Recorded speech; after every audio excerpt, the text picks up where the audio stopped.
Saudi আরব ও পাকিস্তানের মধ্যে সদ্য স্বাক্ষরিত প্রতিরক্ষা চুক্তি আন্তর্জাতিক মঞ্চের নজর কেড়েছে। তাদের চুক্তি নিয়ে প্রতিক্রিয়া জানিয়েছে ভারত। নয়াদিল্লি বলছে, এই চুক্তির প্রভাবে দেশের নিরাপত্তা, আঞ্চলিক ভারসাম্য এবং বৈশ্বিক স্থিতিশীলতার উপর কি হতে পারে তা খতিয়ে দেখা হবে। চুক্তির অন্যতম ধারা অনুযায়ী যে কোনো এক দেশের উপর আগ্রাসন চালানো হলে সেটি উভয়ের বিরুদ্ধেই আগ্রাসন হিসেবে গণ্য হবে।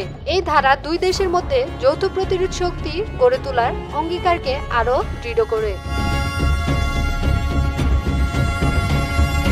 17 সেপ্টেম্বর রিয়াদে পাকিস্তানের প্রধানমন্ত্রী শাহবাজ শরীফ ও সৌদি ক্রাউন প্রিন্স মোহাম্মদ বিন সালমানের বৈঠকের পর চুক্তি স্বাক্ষরিত হয়। বৈঠকে পাকিস্তান সেনাপ্রধান ফিল্ড মার্শাল আসিম মুনিরও উপস্থিত ছিলেন। দুই দেশের যৌথ বিবৃতিতে বলা হয়েছে, প্রায় 8 দশকের পুরনো সম্পর্ক, ভ্রাতৃত্ব এবং ইসলামী সংহতির ভিত্তিতেই এই চুক্তি স্বাক্ষরিত হয়েছে।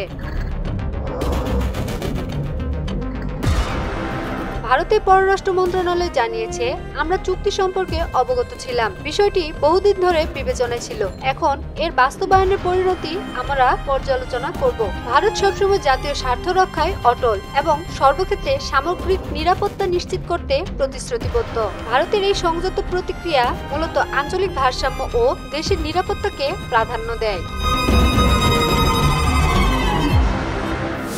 এই চুক্তি এমন এক সময় স্বাক্ষরিত হলো যখন পেহেলগাম হামলা এবং ভারতের পাল্টা অভিযান অপারেশন সিন্দুর এর পর নয়াদিল্লি ইসলামাবাদ সম্পর্কে চরম উত্তেজনায় রয়েছে। তবে সাম্প্রতিক বছরগুলোতে ভারত সৌদি সম্পর্ক ক্রমে ঘনিষ্ঠ হয়েছে।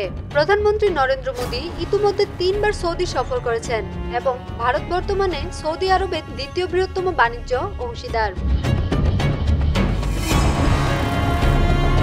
বিশ্লেষকরা বলছেন, এই চুক্তি শুধুমাত্র দুদেশের প্রতিরক্ষা সহযোগিতা নয়, বরং আঞ্চলিক শক্তি ভারসাম্য ও মধ্যপ্রাচ্যের নিরাপত্তার উপর দীর্ঘমেয়াদী প্রভাব ফেলতে পারে। পাকিস্তান এবং সৌদি আরবের মধ্যে যৌথ প্রতিরোধ শক্তি গড়ে তোলার প্রতিশ্রুতি বিশেষ করে ভারতের নিরাপত্তা এবং স্থানীয় রাজনৈতিক অবস্থার উপর প্রভাব ফেলতে পারে। ভারতের পক্ষ থেকে সংযত নজর রাখা এই পরিবর্তনগুলো পর্যবেক্ষণ করার অংশ। সৌদি আরব পাকিস্তান প্রতিরক্ষা চুক্তি আঞ্চলিক স্থিতিশীলতা, নিরাপত্তা ও দ্বিপক্ষীয় সম্পর্কের ক্ষেত্রে গুরুত্বপূর্ণ। ভারতের সতর্ক পর্যবেক্ষণ আঞ্চলিক ভারসাম্য বজায় রাখা এবং জাতীয় নিরাপত্তা নিশ্চিত করার ক্ষেত্রে বিশেষ গুরুত্ব বহন করছে।